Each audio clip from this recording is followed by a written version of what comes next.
La troisième étape de la 62e édition du Tour du Loir-et-Cher a débuté à Fredval pour se terminer à Vendôme.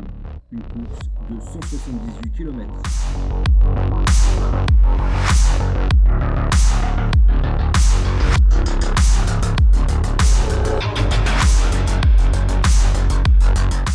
Journée très particulière, donc les coureurs ont pris la pluie pendant plus de 4 heures, donc ça a rendu la course encore plus difficile. On va dire que c'est un scénario un peu plus classique, une échappée qui part de très loin, qui prend 2 minutes, le peloton qui régule le tempo par rapport à cette échappée, qui vient les chercher sur le circuit final. Et puis dans le dernier tour, ça s'est complètement emballé, les garçons sont sortis du peloton et ont récupéré ce qui restait de l'échappée matinale. Et puis un Suédois donc, qui est sorti sous la pluie, c'est un Suédois qui vient gagner de façon magistrale, il a maîtrisé les éléments dans les derniers kilomètres et résister surtout au peloton pour venir gagner et se repositionner au classement général. Et puis je crois que ce soir le peloton, sans faire de jeu de mots, il est rincé, lessivé, ça fait 3 jours que ça roule très vite, donc l'étape de demain risque d'être décisive.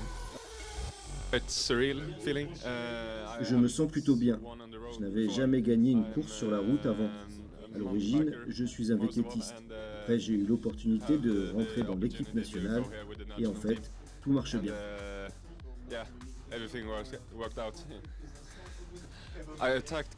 J'ai attaqué plutôt vite. Je sentais que je devais attaquer un peu plus fort, arriver au rond-point juste avant l'arrivée. J'ai vu le trottoir de près et j'ai filé tout droit. J'ai pensé vraiment que c'était trop tôt, mais en fait, c'était le timing parfait. Le jour le plus long demain, on aura près de 200 km, 4e jour, donc souvent les organismes sont marqués sur le 3e et le 4e jour. Donc demain, tous ceux qui ne sont pas placés au classement général vont jouer leur va-tout. Et puis on espère bien entendu que la météo sera de la partie. Je pense que ça risque d'être vraiment l'étape décisive du Tour du Loir-et-Cher.